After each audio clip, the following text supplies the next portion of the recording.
Welcome back, fellow Illumineers, to be our guest. We are continuing on with our 5-drop review video today for Winterspell Limited for your draft and sealed pre-release events. We've got another returning guest today. It is an absolute joy and pleasure to welcome back Mr. Song and Dance himself, Rudrose. How are you doing, sir? I'll put your service to the test. Tie my napkin around your neck, shouty, and we provide the rest. Soup de jour, hot hors d'oeuvres. I'll sing the rest of the song later. No, thank you, Brando's going to come after us for ripping off his Lorcana karaoke. So. Oh, is he? Oh, okay. We got to trim it down a little bit. Apologies, Brando. We'll send you your royalty check in the mail. No, thank you for having me. Always happy to come on and talk Limited. Even though it's not a format I play a whole lot, usually it's reserved to the first pre-release event of the every set. But I still really enjoy it, and I've enjoyed watching your videos, and it's an honor to be a part of them. So thank you for having me. Thank you very much. I really appreciate that. Yeah, I mean, I know, let's be clear to everyone out there watching, I know that most of the time, for most of you, you probably only care about Limited for a very brief window, but that's okay. My hope is that you enjoy it, you have fun, and when Ravensburger starts supporting it more, maybe giving us more competitive opportunities, whether at a local level or regional, to play Limited, you'll all be that much more prepared and excited for it when that day comes, so. It is what it is. It is what it is. Yeah, well, let's dive into it. We'll give it a chance for the end to kind of walk through where people can find you. But for everyone that doesn't want to skip that far, all the info will be in the description down below for making sure that you can check out Rudrose's amazing content. I am still gushing and will probably till the end of time about some of your card reveals, sir.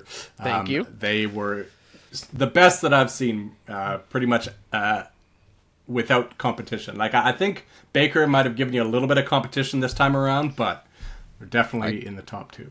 Thank you, Heath. I greatly appreciate that. You bet. All right, so without further ado, let's dive into it. Let's go through the rating systems so that you know exactly how we're going to rate these cards and how to interpret it for whether it's sealed or draft. Let's cut it away to past Heath. Take it away, sir. And we're back, just like magic. I'm doing that shorter and shorter in between on the recording so I don't actually have to splice out any time. I'm trying to be as lazy as possible, people. All right, let's dive into our 5 drops. So we're talking about sealed and draft here. Rudrose, why don't you take us away with our first Stitch card here? Mr. Stitch. He is a 4/5 Quest for 2 lore, essentially a smaller version of his Set 1 legendary. Whenever this character quests, if you have 2 or more characters in play, you may draw a card. This one is on quest as opposed to being on entry as the big 7 drop. I believe it was 7, yeah. I think this card reads actually quite powerful and limited, at least in my limited experience. It's very easy to just have limited experience. It's very easy to have characters sitting on the board. If you're against a good player, they're gonna wait. They're not just gonna sit there and let you trade out their characters. So they'll sit there with characters, and then so you're kind of having this standoff. And so here comes this Stitch. He's gonna quest once, draw you a card, and then they're gonna have to answer it because they don't want to sit there and let you draw a card every turn. He's obviously a little understated 4 or 5 cost, but yeah. I would be surprised if you couldn't get at least 1 card draw off of this. As we know, removal tends to be limited in limited environment, so the chances are good he'll at least survive a turn to get to do that. Now, granted, if you only get a single card, is that worth a full 5? Maybe. I guess it depends what the rest of your board looks like, but I like him. I think compared to some of the cards, I'm actually kind of high on this guy. Yeah. I think if you can get him out early such that your opponent doesn't necessarily have the time to establish a threat that will take him out without being banished in turn, then it's brilliant. The fact that he is a little understated for 5 means there's a good chance that your opponent might have a character that can challenge this, banish it, and survive to tell the tale. But, you're getting a card out of it. You're probably at card parity in that you have to then trade a small character back into their large character. But even so, you're probably coming out ahead in that exchange. So I think overall you should be pretty happy about this. And obviously if you've got any way to protect it, whether it's removal, whether it's bodyguard, or just getting it out early enough on the play that your opponent hasn't established that character that can take it out, then you're going to be really far ahead. If you can either quest for 1, draw a card, or quest for 2, draw a card, and trade, or quest for 2, draw a card, and then do it again, both of those situations you are exceedingly happy. What rating would you put it at, given all that? Probably a B, based off your rating scale. I don't think this is like a bomb that you first draft, but I think he's very solid, and at his absolute worst, at least you can always tuck into the inkwell, so I would say either a B or a high C. Yeah, and I would agree. I think a relatively high B is probably safe to say, because it's, like you said, drawing a card pretty much every time. Like, yes, you could have situations where you're just trading blows back and forth, but obviously if you've got this in your hand and you're trying to play it on 5, you should be keeping that in mind and maintaining your board state to accomplish being able to draw a card off of this. I will say that it's lower than it might have been if there was more bodyguards in the set. There's really not a lot. We've actually got 2 of the 4 in this set at this ink cost. So they exist, but they're not as prevalent as they might have been before. So keep that in mind as you go. But otherwise, I think you're going to be fairly happy with him. Also, keep in mind, when we say that he's not a slam dunk first pick A, that doesn't mean you wouldn't be happy to take him first. It means you're not going to be like, you see him first and you just don't look at the rest of the pack. Yeah. Right? Like, it's not a slam dunk first pick. It's one that you'd be happy to pick first, but not necessarily over the moon about, right? A solid B would be that, right? I'm fine with picking it first, but ideally I'm getting this second. Yeah. Right.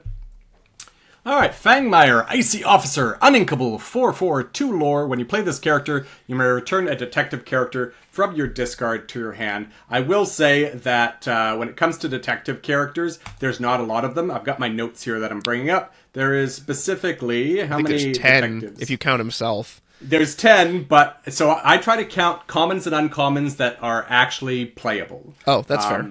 Because that's what you're going to see most of, right? That's going to be between 75% or more of your pack is commons and uncommons.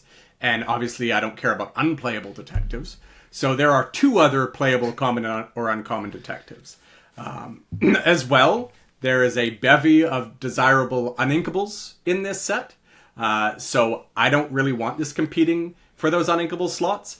If you haven't watched any of the episodes before this, you should go back and watch it. But just in case, I'm recommending 3 to 5 for draft and 4 to 6 for sealed. Which means, is this taking up one of my precious 6 uninkable slots in my sealed deck? Unless I've got, 4 or 5 solid playable detectives to go with it, whether it's other ones of Fangmeyer or not, I don't think I'm valuing that particularly highly. I think more often than not, this is going to be an F. Yes, 100% agree. We've got other uninkables coming up that I would much rather take over this. I don't even think that's good and constructed.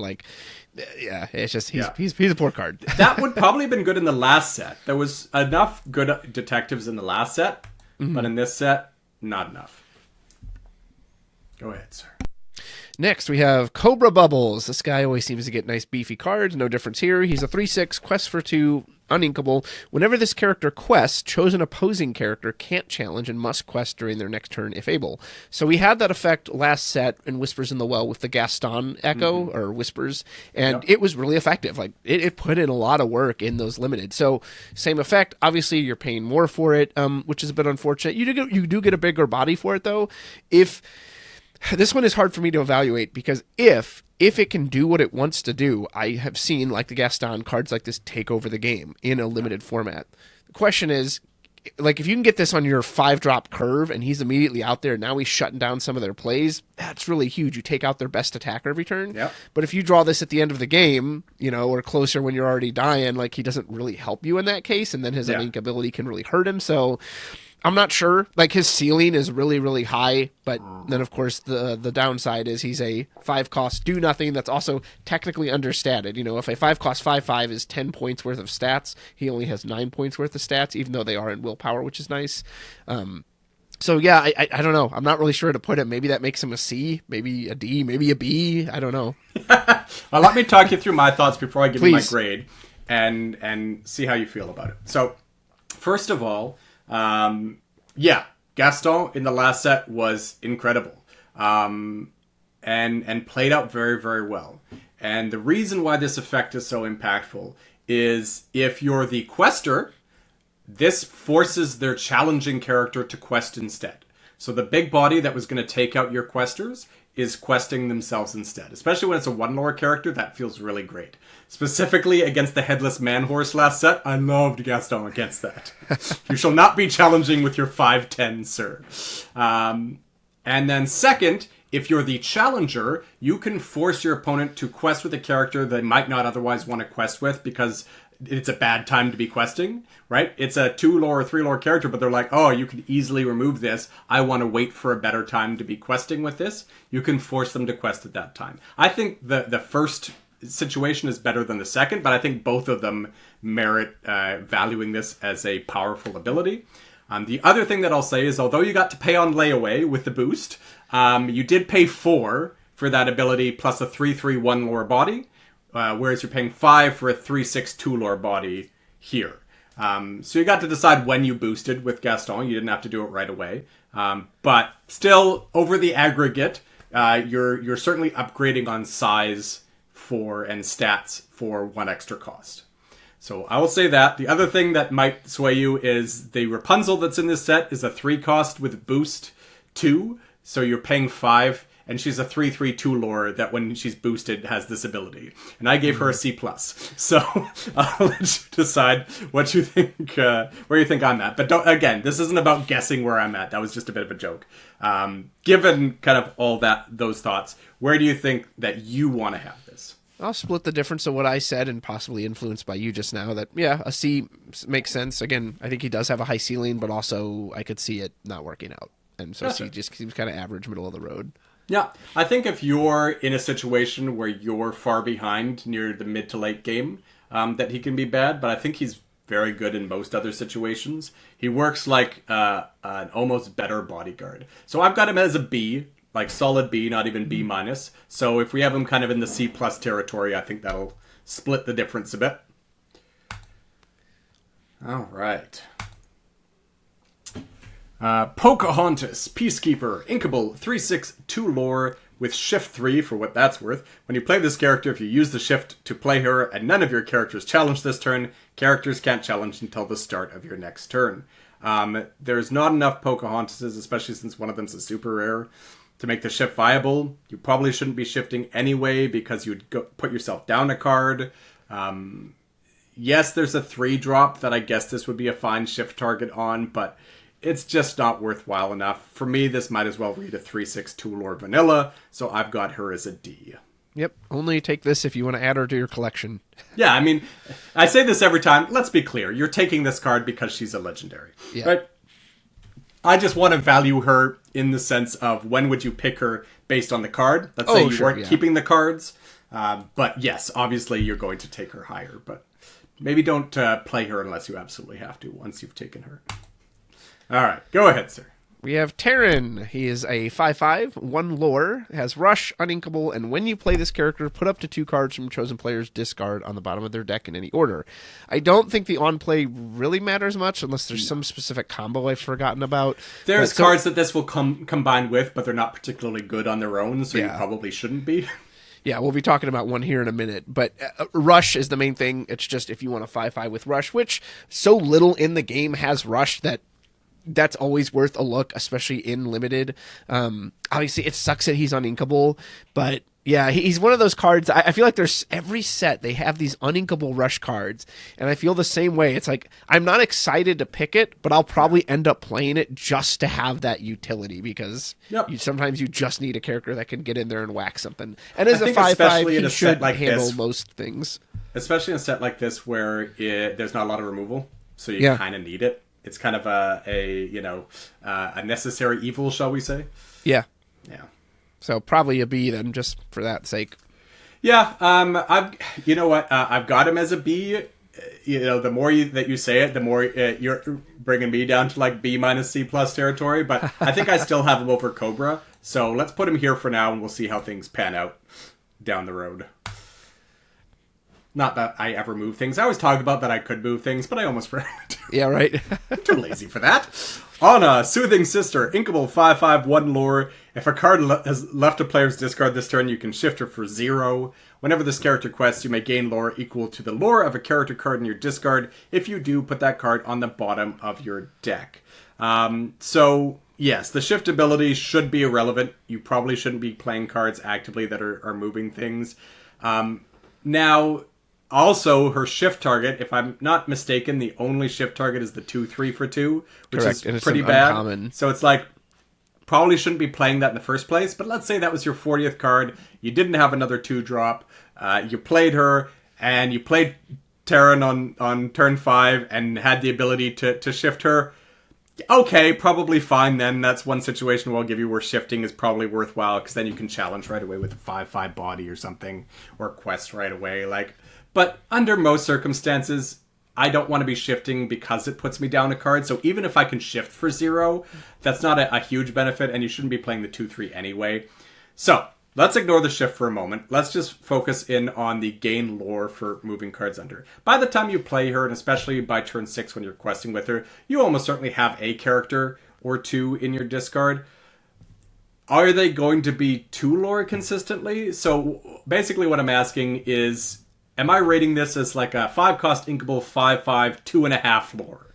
Or something like that. At least for like 2, maybe 3 turns, right? By the time that she runs out of ammunition, she has probably already been banished anyway. So let's say for the 2 turns that she's around, she can quest for 2.5. That's probably fine. Like, it's not great, but it's probably fine. What do you think? I think for a set that they claim to have put a bigger focus on limited on, cards like this and Pocahontas like really fly in the face of that. Like, are you sure? Yes. Because again, Pocahontas has 2, which is now, and there's a single Anna. Like, why is this designed around shift? And then there's only 1 target for her to go on. And like you said, and then the ability, it'd be one thing if it was like a knockout ability, right? But then the ability itself is kind of just, it's okay. Like, yeah. Again, I'm not very high on this one at all. You can put it in D because it's inkable, but I probably wouldn't ever draft this unless I just had absolutely nothing else to grab. I think if it was a hard 5/5 2 lore, that would be a D. I think you could probably put into C- to C territory if you're gaining 2.5 to 3 lore. Like, obviously you could never gain 2.5, but I mean to say, like, on average, between all the times you ever get her out, she's gaining between 2 and 3 lore, because you just need a 2 lore character in your discard, and she's gaining 3, right? If I knew that she consistently was a 5/5 3 lore for 5, I would probably put her as a C+, but I think probably C- to C is probably fair for her, given that she's almost certainly going to gain more than 2 lore enough times that I wouldn't qualify her as a 5/5 2 lore. Yeah. And also, weird thing about the shifting, that like the card she works with, her own shift target, plays on entry, which means you play her for 2, you immediately shift her for 5, but then she can't even quest right away because she's her ink is wet. So she actually works better with Taran than her own. I don't know. It's just weird. It's a very weirdly designed card. I agree.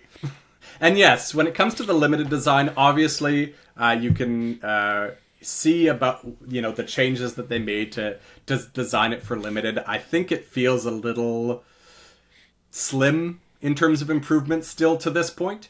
Certainly what they spoke to about trying to have a little bit more density of card draw and removal and things like that, I'm not really feeling that in this set, so I'm kind of calling nonsense a little bit on that statement. But my hope is that just them thinking about that, and hopefully over time it does push it more. But I think especially when they want to have synergies, you've got to drive the synergies a little bit more. Let's be frank, like 90% of the set isn't played and constructed.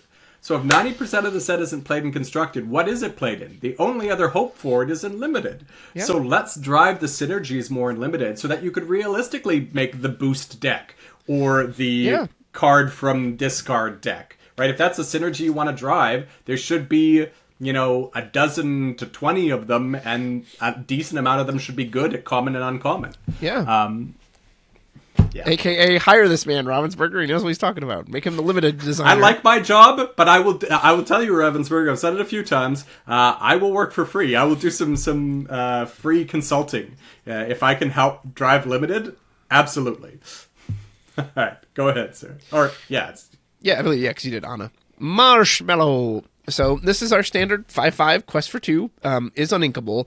Whenever this character quests, each opponent can't ready more than one of their characters at the start of their next turn. Now, in a vacuum, that ability is insanely powerful, and most people who saw this card for Constructed were thinking, you know what, this pairs incredibly well with Demona. You drop him on free, Demona exerts her entire board, boom, Marshmallow freezes him. However, assuming you're going against a good player, if I'm your opponent and you drop a Marshmallow on me, I'm not just going to quest my board out and then go, well, you froze me. Oh, no, what do I do? How did that happen? I'm going to be patient and wait and, try to find a way around that.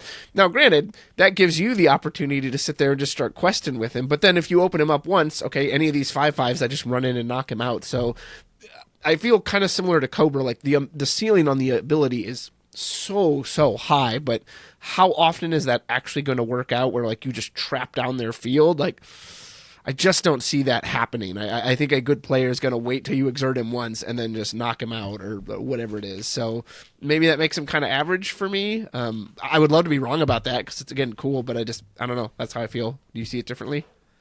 Realistically, I get what you're saying, which is we need to be able to speak to the masses here. And this is where we don't want to, or I don't want to,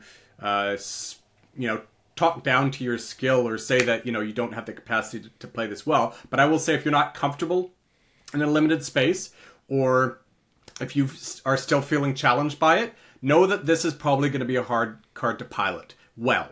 That on its own, it is probably still going to serve you well, and you should definitely take it and definitely play it, but it's not going to serve as well as I'm going to rate it, just to give a spoiler alert here. Which is to say, I agree with you wholeheartedly. There's 3 reasons why I love it. First is, my opponent is kind of taking a lead and doesn't know better, which is to say, they quest into this, and I'm able to lock down their board, and then I just take over the game. 2 is, I've got a good player, and it stalls them.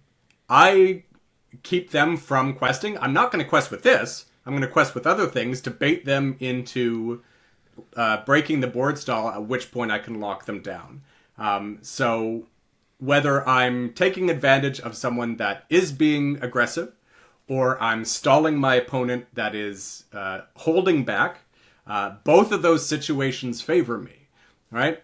And then the third is, which is kind of an extension of the second, to be fair. So 2.5 reasons. The third is, if I can manipulate the board in such a way that I can get them turning sideways, especially if I've got anything to facilitate that, such as like a bodyguard or, a highly aggressive character that all of a sudden is going to force them to break the stalemate. Then all of a sudden I can use Marshmallow after that to lock down whatever's left, whatever I don't want to use. Now, if they're smart, they only exert 1 character turn during that stalemate. So I've got to balance that out. But again, it's just warping the game state enough, and I've got the thing that's doing it. That's generating a huge threat, and I love that. So I've actually got this in my top 5 cards in the set. I've actually got this as an A-. Very good. But I admit that it is going to be the most skill-intensive card to manipulate. It really depends on your assessment of the board, your ability to, and I actually talk about this a little bit tomorrow. I know this because I recorded the 6 drops already. It's going to depend on your ability to kind of play a little bit of chicken with your opponent, which is to say, can I quest or do something just enough to either not get you turning sideways and I get to accrue an advantage? In other words, quest enough that I get to keep questing without you swinging back, or just enough to go over that line if I want to force you to challenge to start, breaking that board state and getting you exerting. The example that I give tomorrow for anyone that doesn't check it out, but sorry if I repeat myself, is if you've got 1 character that's really holding me back and the rest of your board's kind of unthreatening, if I can quest with something that will be favorable for you to challenge in, but then I can throw something meaningless into it to take it out, and then the rest of my board gets opened up that much more, right? So situations like that are 1, but there's just infinite board states. That's what I love about Limited, but that's the challenging part with conveying it to you all, is how to navigate that. But all I can say is with Marshmallow, you don't quest with him. If your opponent is stalling, you are holding back your opponent with Marshmallow. They're not just questing into it. Then you hold him back and look for other avenues to tempt him to start breaking the stalemate, or take advantage of the fact that they feel like they have to hold back. I keep using male gender pronouns here. I apologize. They feel like they have to hold back, right? So both of those situations you want to manipulate just enough to just be under the line or just over the line. That's going to break them. Very good.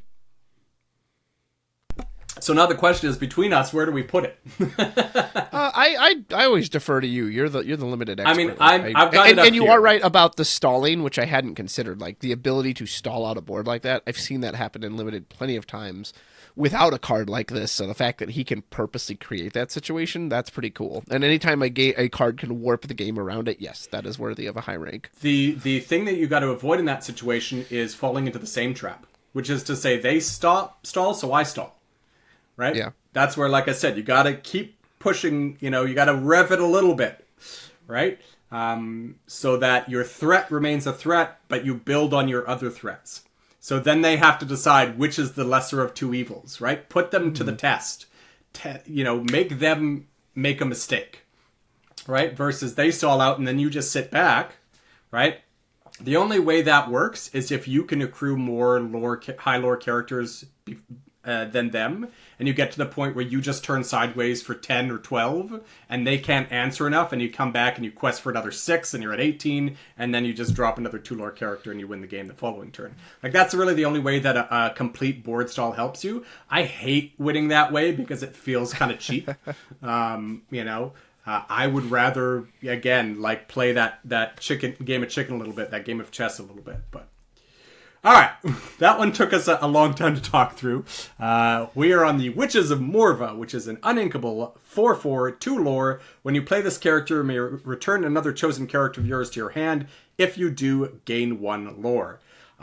In a world of boost, this card is fantastic. However, I will caveat that by saying, again, don't force synergies for the sake of synergies. Don't put bad boost cards in your deck because you have this one of. And if I happen to find this on curve in a time that makes sense and I've boosted things quite a bit, great.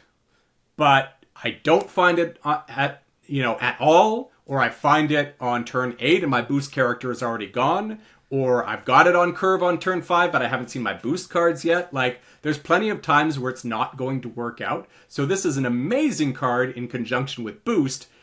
But you have to have a consistency in your deck first. You have to have cards that are good on their own first before you start leaning into this. If I see this pick one, pack one, and there's nothing stronger than it in a vacuum, or with a little bit of potential, sure, I'll take it and I'll try and build around it. But I'm much happier seeing this pack 3 and knowing that I already have 4 good boost characters to complement it. So as a result, I think it balances out to be about a C+. In a sealed deck with a lot of good boost characters, this might be one of the best cards in your deck. But I think it averages out to about a C+ for me. Yeah, well said. Instant lore is always good. We know how good bouncing characters can be from Madam Mim.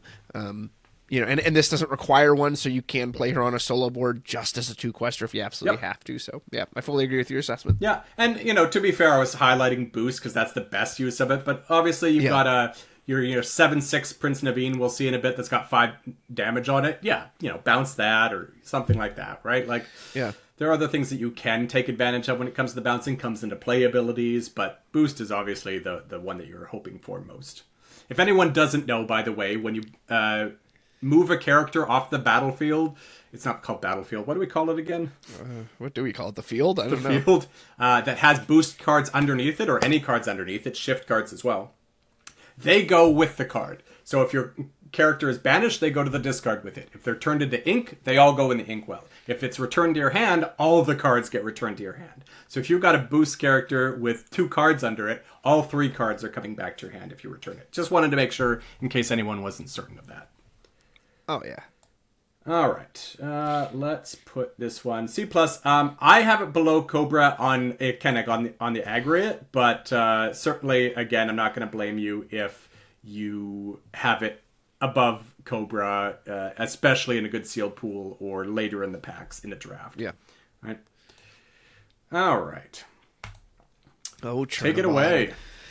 What an unnatural force. So he's a 5/4, 2 lore. I feel like these stats have been also similar. Dark Dance. When you play this character, you may shuffle chosen opposing character into their player's deck. If you do, that player may play a character from their discard for free.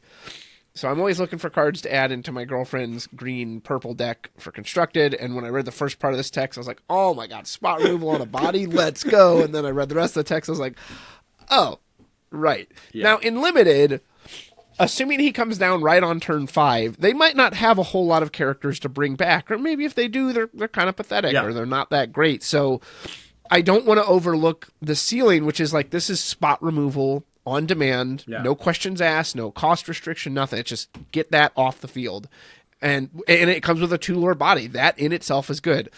Obviously, there's a huge risk to this, to that if they have something really good in the discard, having them play that for free is terrible. Yeah. And note, it doesn't come in exerted. Yeah. It's not like Mufasa, when Mufasa would bring in those cards exerted. Like, that card is ready, it's protected, it's just like, ugh. So it's like the Fairy Godmother from last set. Yeah. So can you take that risk? I mean, in general, I don't think I would. I think the one time I might choose Chernabog is if I open all my packs and I realize I just have no removal. I'm like, I need some kind of just spot removal. I have to have the ability to get something off the board in a pinch, and maybe then I'll do it. But especially, too, because he's uninkable, it's not like, okay, this is a bad game, they've got too many revival targets. Let me tell you, you're just stuck with him. Keep in mind it's a May.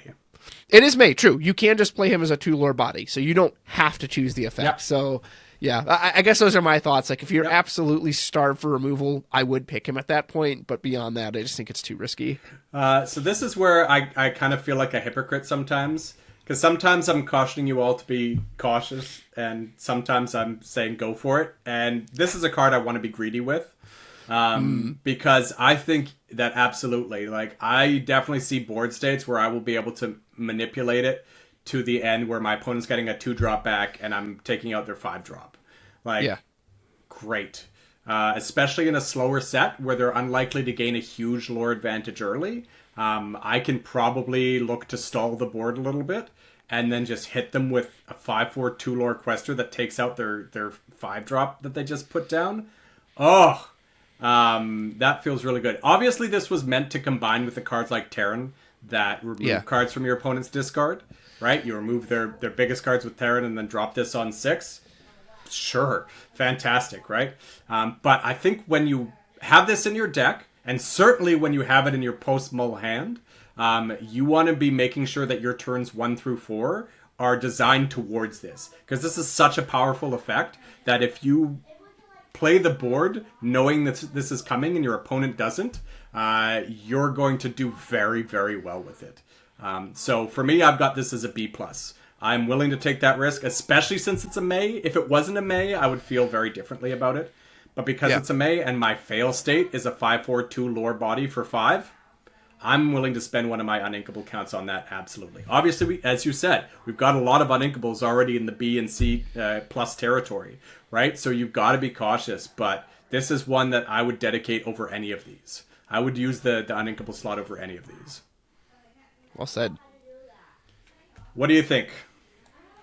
Yeah, I think B makes sense. Like you said, the fact that it's a May alone carries a lot of the weight. That at its absolute worst, well, it's just a 5/4 2-lore quester. Yeah, and this is where, like, I want to stress that the reason why I love having guests on is because you need to know that mine isn't the way. Mine is a way. So if you don't feel comfortable or confident, or just that you like the idea of taking a risk on a card like this, don't. Taran's a great option for kind of quasi-removal instead of Chernabog, right? Don't feel like you have to. But if you feel at all like you want to gamble a little bit, and, you know, this can absolutely wreck a board state and completely swing it in your favor. Agreed. Timeout, Heath. Yep. Just so you know, I can hear a bunch of background noise on your end. Oh, yeah, that's just something my audience has to live with. Oh, okay. Just making sure. Wasn't sure. Yeah. No, it's fair. I keep forgetting. I've got on Riverside, I can edit the audio, but I keep forgetting to. So thank you for the reminder to edit the audio on this one. Okay. Because I didn't on Liam's, on that 2-drop one, and I can hear my wife unloading the dishwasher in the background. At the start of the video, I'm like, oh gosh. Just so you know, there's French doors right here, and then the rest of the apartment. So, like, I was thinking at some point of like hanging like A curtain or something. yeah in front of the doors to like absorb some of that sound. I'm just so lazy. Oh, dude, it's fine. I just want to make sure you were aware. I was like, Yeah. I didn't know if All you right, were. let's come back to this. So it's sitting there. All right, we'll leave it for another 10. Yep.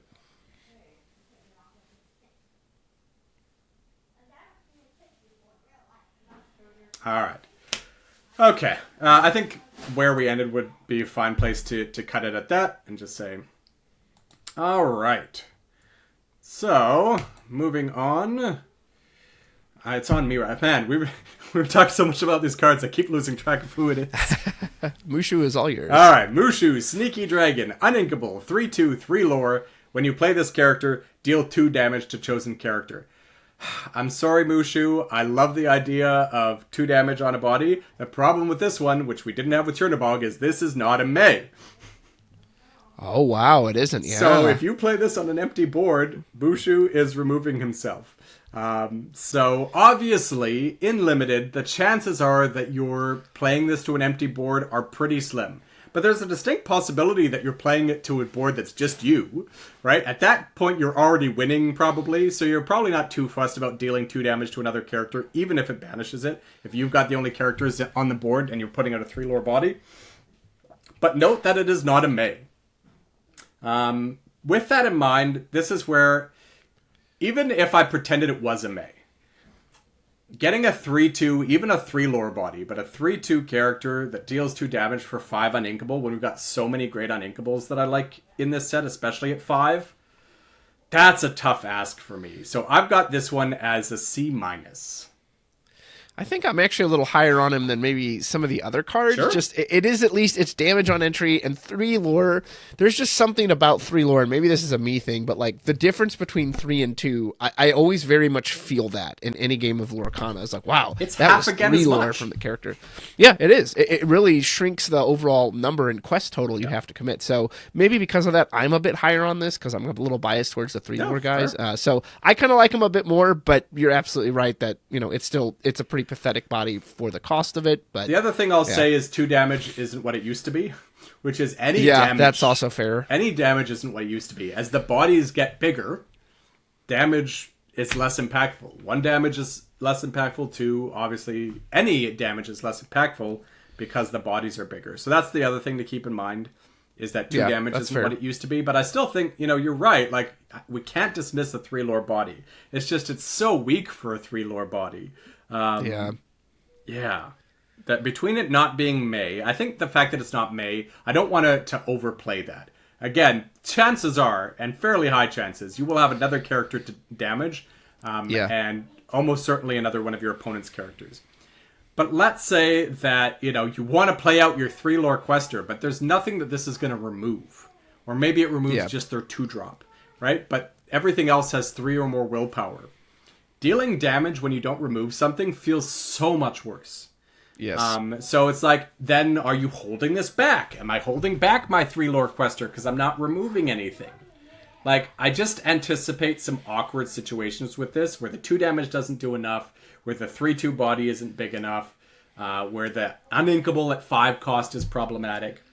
So, I'm okay putting it above, like, Witches here. I mean, I wouldn't have it above Cobra, but I'm not going to fight too hard with that. I think Witches has a much, much higher ceiling. But again, I've kind of rated the Witches in the aggregate. Personally, I have it, like, here. Yeah. But again, this is a democracy, not a dictatorship. So where kind of amongst here would you want to see it? I would take Witches over Mushu, so I would put it below Witches. Okay. All right. Moving on. Go ahead, sir. Copper. 3/5, 2 lore. Man, it feels like all these have 2 lore. Whenever this character quests, your characters with evasive gain +1 lore this turn. I legitimately want to try to build a constructed deck out of this concept of, these evasives with Dumbo and just all that.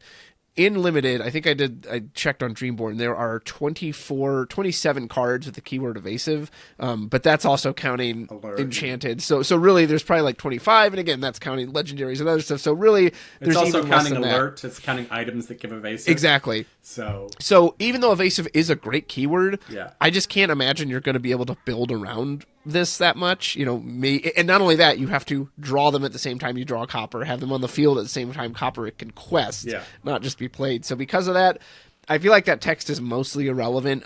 The same with the shift line is probably not going to come up. So that means he's left with a 3/5 for 2, which is understated for a vanilla 5/5. So unfortunately, that makes me not like copper very much. I heard everything you said sounded like a D to me. Yeah, sounds good to me. I will me. say, in a sealed pool, again, if you've got 4 or 5 evasives in your sealed pool, you might look at bumping them up. But again, chances are you only have 1 out, if you do have 1 out when copper's out. And so effectively, you could look at him as a 3/5/3 lore body for 5, which, again, as we've just established, is good, but isn't like necessarily worth taking a big risk on and risk having just a 3/5/2 lore understated D coming out. So even if you've got a decent amount of evasives, I wouldn't rate him too highly, but obviously I would rate him higher. I would rate him probably higher than Anna if he is if you've got 4, 5, 6 evasives that you want to be playing, right? Minnie Mouse, Mrs. Crotchet, Inkable, 3/4/2 lore with Ward. When you play this character, you may put the top card of your deck face down under one of your characters or locations with boost. If you do, draw a card. So this is one where you have to time it exactly right. Like versus the witches where,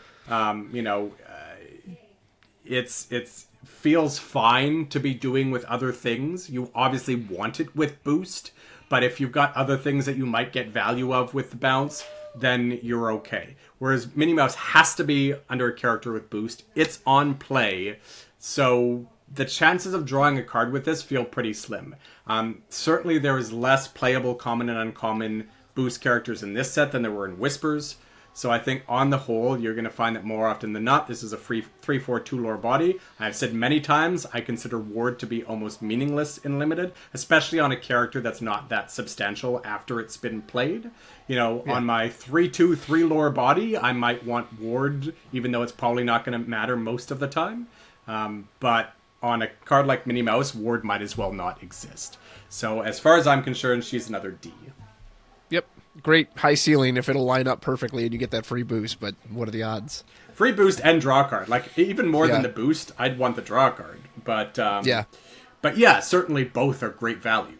So yes, again, so for me, the sweet spot is, especially at a 5 cost, which is you're going to be drawing a few cards before you play or see the 5 cost. If you've got 4+ cards, then it might work 25% of the time. If you got more than that, then it's going to work more often. So she's still going to be ink a number of times, but you could probably bump her up to a C with 4 or 5 cards and higher if you just happen to have a bunch of great boost cards in your deck. All right.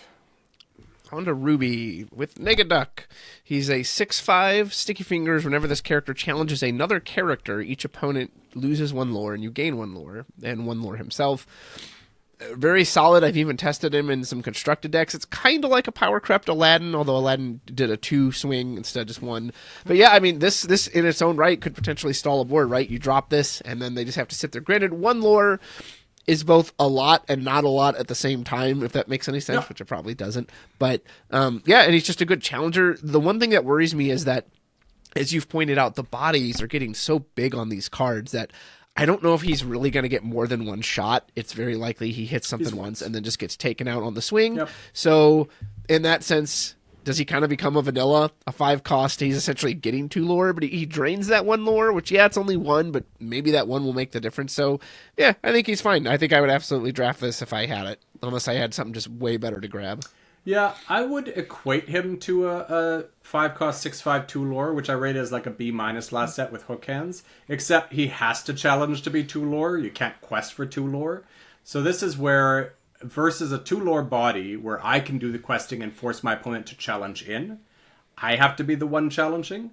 So yes, I get a 2 lore swing, but I have to be the one challenging to get that. So I wouldn't equate it quite as good as a 6/5/2 lore. I would equate it just under, but not like even a 3rd point lower, but like just under. So like C plus B minus territory, I think is is safe for Yeah. Negaduck. I think I'd take it over Cobra. I don't think I'd take it over Taran. Yeah. And again, I've got Cobra a little higher, but not by much, so I'd be happy with him in that spot. All right. Goofy, Marley's Clumsy Spirit. Inkable, 5/5, 2 lore. When you play this character, you may ready chosen character. If you do, they can't quest for the rest of the turn. This is a really useful ability. So you're effectively losing 1 strength or willpower off the vanilla stat line to get an ability to protect a good quester or have a good challenger be able to challenge twice in 1 turn, which is effectively like Rush in a way. That is a very useful ability. So I rate this not like crazy high, but I rate it pretty high. Again, I feel like it's in that like somewhere between C plus and B. I think probably B or B minus, somewhere in that range is probably more fair. Because I think, this is why I love having it visually. Because I kind of do my ratings, but then I start seeing it on here. I'm like, yeah, I feel like I definitely have it above Negaduck, and I probably have it above Taran as well. Yeah. Fully agree. I would maybe even rate this above Stitch. Like, maybe I'm overvaluing the effect, but what I love about these cards is that it always does what it does, right? The only time it doesn't work is if you have no other character on your side of the field that you want to ready. But like you can actually quest with your Marshmallow and then just stand him up to protect him. You can quest with your Negaduck and then send him in for a challenge, or maybe Negaduck now gets 2 challenges off because you got that restand. So and the fact that it's on a well-statted body, like he's not severely under curve, like I'm really high on this card. Yeah, sure. So I would probably put him here, but I think if we split the difference and put him here, that's that's a good place for him. Yeah. It's hard to say that I would value that the same as drawing a card like the Stitch, but like you said, it's always going to do it versus Stitch, which although it's a pretty reasonable setup cost, still has a setup cost which cannot be dismissed. So yeah. All right, have fun. So we've had grab your sword. Now we're gonna grab your bow, which means our next one is it here? Pray until we go. I don't remember what the lyric is after that. Oh, I thought you were going to come prepared to sing, man. I can't remember the lyric. Hold on. I am crushed right now. No. Oh, no. It's too late. You've let the people down. Tell us in the comments how disappointed you are that Rudrose wasn't here to sing. I fell asleep. I love that. Gaston has such a good voice there. So, this is Grab Your Bow. 5 cost uninkable song. I don't know why I said 5 cost. Of course, it's 5 cost. I finally made the mistake. I knew I was going to make it once. I made it on the first card yesterday recording for the 3 cost, so it's quite all right. I got through 3 colors at least. Banish up to 2 chosen characters with 2 strength or less. In Constructed, I think this could see a lot of play because there are a lot of popular cards. Think of Genie, the 4-drop. Think of Elsa. Against an aggro deck, against dogs, holy moly, this can just knock that tramp out. This is limited, however. None of those cards exist, and as we've seen, the stats on stuff are so high. Like, does this even hit anything relevant? I don't think so, which means you have an even uninkable... Even at 2-drop, everything's like 3 and 4 strength now. It is, yeah. So, again, I'm genuinely asking Ravensburger, was this designed with limited in mind? Okay, because it doesn't hit anything. Yeah. Like, it actually almost has no targets. This was definitely designed with constructed in mind. Yeah, it's an F. Yeah. Hard F. All right. Kanga, Peaceful Gatherer, Inkable, 5/5, 2 lore with boost 2. While there's a card under this character, she gets +1 lore. So you're effectively paying 7 on layaway for a 5/5, 3 lore. Without other boost synergies, I don't love that. I don't think that's good enough. Especially in a set where I'm probably almost always wanting to play a 6-drop, whether I've got a 6-drop in my hand, because I don't have a ton of them in my deck. But, actively, I want to go through 2 through 6. Whereas in prior sets, I was very focused on 1 through 5. Now, as the sets are slowing down, 2 through 6 is my goal. So if that's my goal, I'm probably not wanting to boost this on 6.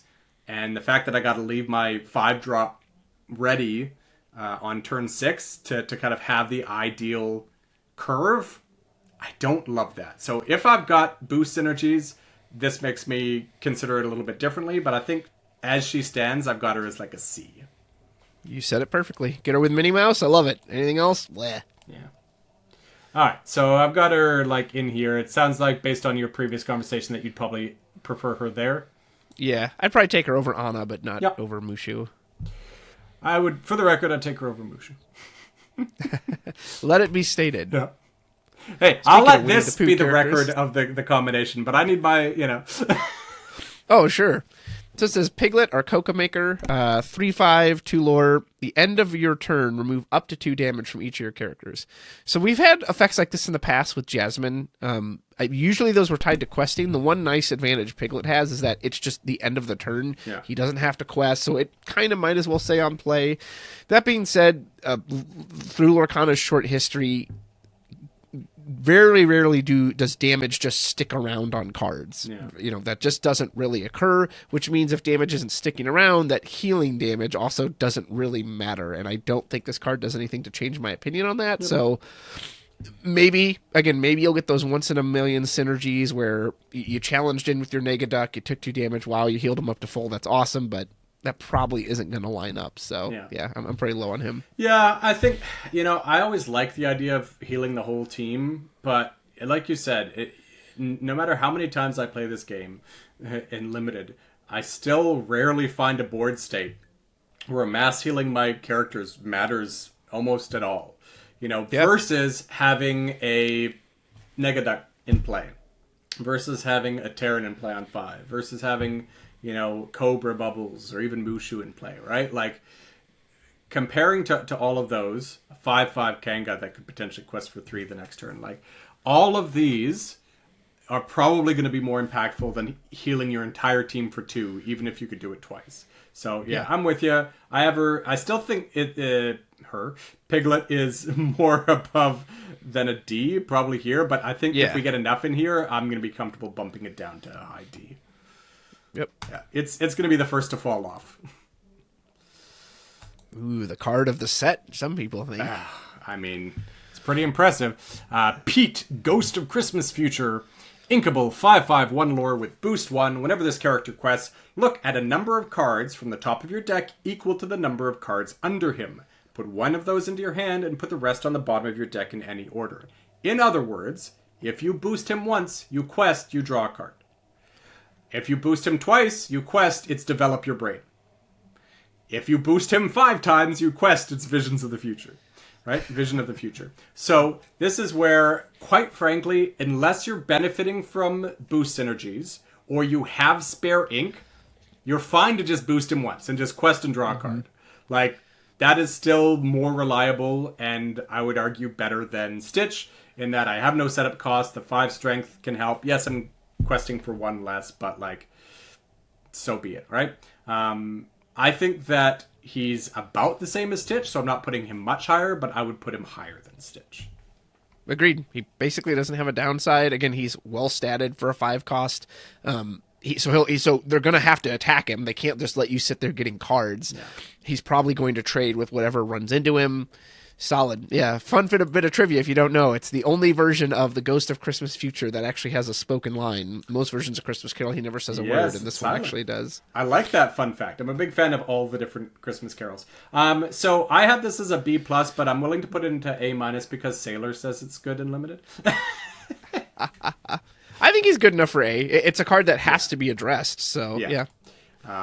And certainly, like I said, with boost synergies, something that's boost 1 that you actively want to be boosting every turn. Yeah. All right. Moana, a 4/4/2 ink. You can ink cards from your discard. That's it. Really cool idea. I'm excited to see if it will even show up in Constructed. What kind of deck does it fit in? What do you cut out of some of these big decks to fit it in? Yeah.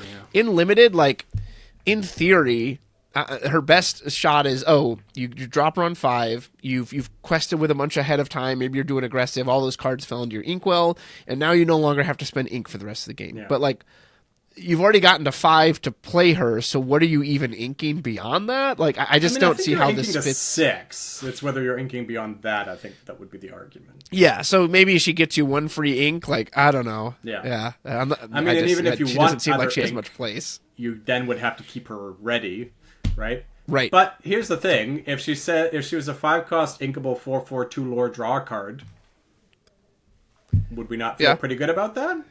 We would, right? It does necessitate something being in your discard, but I think by turn 6, if you don't have something in your discard, I don't know what you're doing. You haven't quested at all. You haven't challenged your opponent at all. So I'm reading her as 5-cost 4/4/2 lore draw card, which I'm pretty happy with that, because I think you're always inking to 6. Like, Yeah. there was a time where I would stop inking at 5, but I think, now that sets are slowing down a bit, and there's enough 6 drops that I think I actively want to be playing, that I'm inking to 6. And if I've got boost energies, I want to ink beyond that because I want to have the ink to boost and play stuff too, right? So I think at the very least you're inking to 6, so she reads like draw a card to me, which for me it puts her at like a B-. Yeah, that's fair. Yeah, I mean, I think above or below the others is depending on inkability at that point, whether you need inkables or not. All right. I can never remember. I'm pretty sure it's mine. Chief Dewey, Weaving a Tale, inkable 4/5/2 lore. Once during your turn, whenever a card is put into your inkwell, look at the top card of your deck. You may put it on either the top or the bottom of your deck. As opposed to Moana, this is really impacted by the fact you're likely only inking to 6. Quite frankly, even if this was a 2 cost and this a similar statted, a reasonably statted body for 2 costs, just looking at the top card of your deck historically just doesn't do enough. The average card in your deck is going to be a C. So it means that the average card in your deck probably isn't going to be much stronger or weaker than the card under it. They're all just going to be kind of reasonably playable. So at best, you're hoping to put lower cost cards under your deck. And it's just not strong enough to be worthwhile. So this is like a high D for me. Yeah, fully agree. All right. At least it's still Quest for 2. True. Can you sing now? Oh, I think I can sing now, 'cause that perfect girl is gone. Here I stand with these cards again. Best card in the set. And I'm not joking when I say it. Like, it's unconditional spot removal that's inkable, unlike Dragonfire. Yep. And it can be sung, too. If you happen to have one of these many 5-drops, you sing it. I mean, yeah, it puts it into the inkwell, but, like, I think we've all played enough Lorcana that, like, with very few exceptions, that doesn't matter. That is not a downside. No. So, yeah, I would absolutely grab this the moment I see it every single time. Unless I'm just, like, swimming in spot removal, which seems very unlikely. So I think it's a high A for me. The singing especially makes it so good. So I actually had this as number 3 behind Marshmallow, but I was always toying with the 2, so I'm very happy to put it above. I still think that there's a Cobbin that is the best card in the set, which is terrifying. I don't know if you've looked at the 6 drops at all. I have a feeling I could guess it, but yeah, we'll see. It is a 6 cost inkable 6/5/2 lore evasive. Yeah, that's fair. I always say I'd rather be the threat than have the answer to the threat, but like, Let It Go is so good. I would probably still take it, Let It Go, over Lumpy, which is the card, just because it's a rare and there's a possibility I might see another Lumpy, and I'm never seeing another Let It Go. But it's hard to pass up a song that is hard removal. Yeah. I would say I'm ideally not hard casting this on 5, whereas Dragonfire, I'm relatively fine to hard cast on 5. Usually I was looking to play it on turn 6, 7, 8, something like that. This one especially, Let It Go, I'm looking to not hard cast on 5 because I want to sing it and I don't want to be inking them on 5. I want to ink them once they're at 6 or 7. Right. But, desperate times sometimes. All right, Prince Naveen, bundled up, inkable 7/6 1 lore vanilla. I do prefer the 6/7 stat line of the Cauldronborn from last set, but I think that's fairly, splitting hairs. I think it's still a C plus B minus territory. I had Cauldronborn at B minus. I think, again, anywhere around that range is fine with me. Yeah, and 6 is still a lot. I think, at least in the 5 drops, Negaduck is the only card we've seen that will actually take this out in one hit, so very likely he's going to be a 2-for-1. We're going to see one in a second, but yes. Yeah. I think I still like card draw more, so I'd probably put it below Moana, but I think in this range is fine. Yeah. All right. Let's look Donald Duck.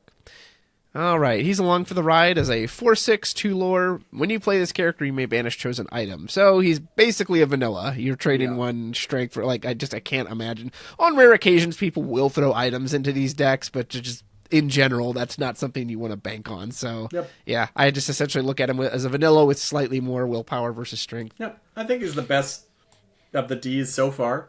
4/6 2 lore body is better than the rest, but yeah, he's still a D, still below the stat lines now. All right, this is my style here. McHorn, Ice Cold Officer, Inkable, 6/5, 1 lore bodyguard. Yes, beefy bodyguard. I love bodyguards. I love big bodyguards. I really love good on-rate big bodyguards. Especially in a set where there's a decent amount of aggressive 3-drops, really high-quality 4-drops. Having a 5-cost bodyguard is beautiful. The fact that this is common is fantastic. We're going to see it a lot.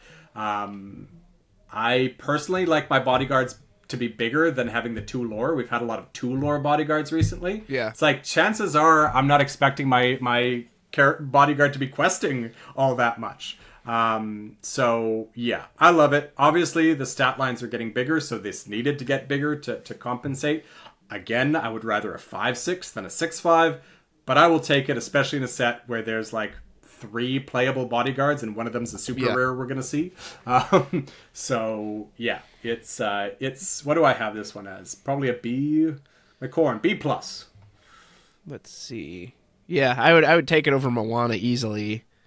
He's more reliable than like Chernabog. Chernabog's riskier, but I think somewhere in here. I think based on your preference, maybe we'll put Goofy higher, but I would have him here, or maybe I would have him here. But you can give the bump over Goof. Okay, he's a rhino. We'll let him have it. Yeah. I just realized, is Goofy a common? Yeah, that's great. Yeah, having that at common is fantastic. That's what we like to see.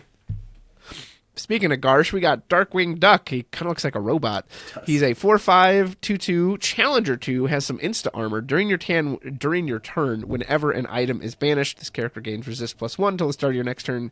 As we just alluded to with the Donald, like, Darkwing has this whole item thing built around him in Constructed. That's, unless you're insanely lucky, that's just not going to happen here in Limited. Yeah. So you can basically ignore that. So look at him as a 4/5 that attacks as a 6/5, which is the vanilla stat line.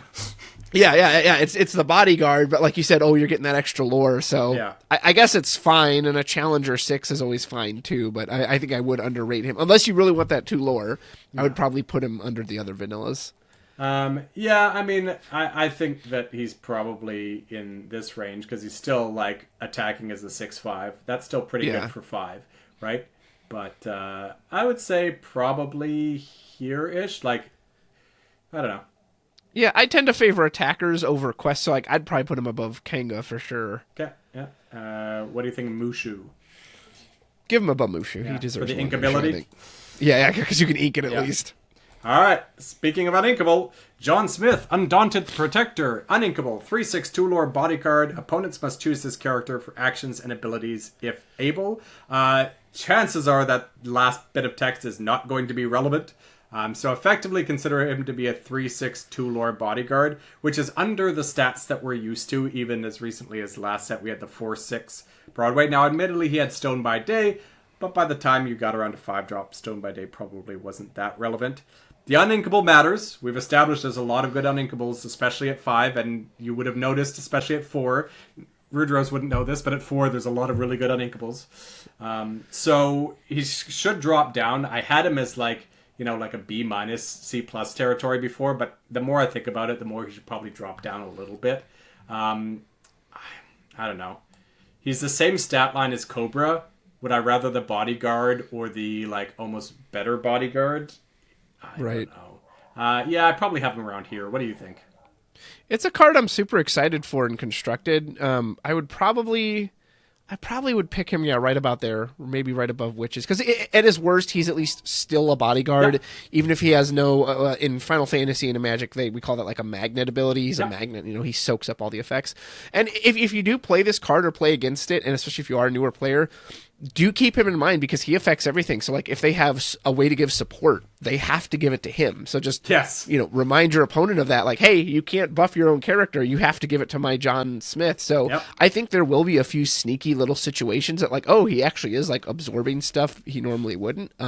But beyond that, I pretty much agree with what you said. I will say, even though I don't know that it's the take back policy is official at a local pre-release event, pre-release, let your opponent take it back if they use support.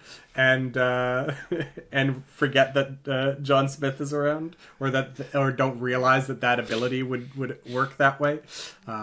Yes. Or you just play it off like a Yu-Gi-Oh anime episode, and they attack and go, "My own monster was destroyed. What happened?" And be like, "You forgot. My John Smith had this power. He absorbed your own support." Yeah. So yeah, no, I agree that there is going to be some fringe benefits. So this is one where I will say that the last ability probably won't matter all that much, but it's not necessarily going to be irrelevant. So Yeah. dig it. I always love having this nice curve out, you know, having a good balance between A's, B's, C's, and D's. And I think that the A's are definitely warranted. The B's, there's a couple in there that could shift down. C's, there's a couple that could shift up, but they're all kind of, I think from Taran down to like witches, I would all kind of have as nuance between, depending on where your draft is at, what your sealed deck pool is doing. Yeah. Yeah, yeah. And stat-wise, it's kind of surprising how similar most of them are. I feel like we've had more variety in the past. Maybe I'm not remembering that correctly, but... No, I think that there's enough variety in there. I think we just had a string of ones after each other that felt pretty maybe similar. that's what it was. This is 5-5, 5-5, 5-5, 5-5, 5-5. Awesome. Rudrose, thank you so much for coming down again. I really appreciate you taking the time. I know you just drove like 3.5 hours to get here from something else. You've got some stuff to do afterwards. You're a little under the weather, so I just really appreciate you.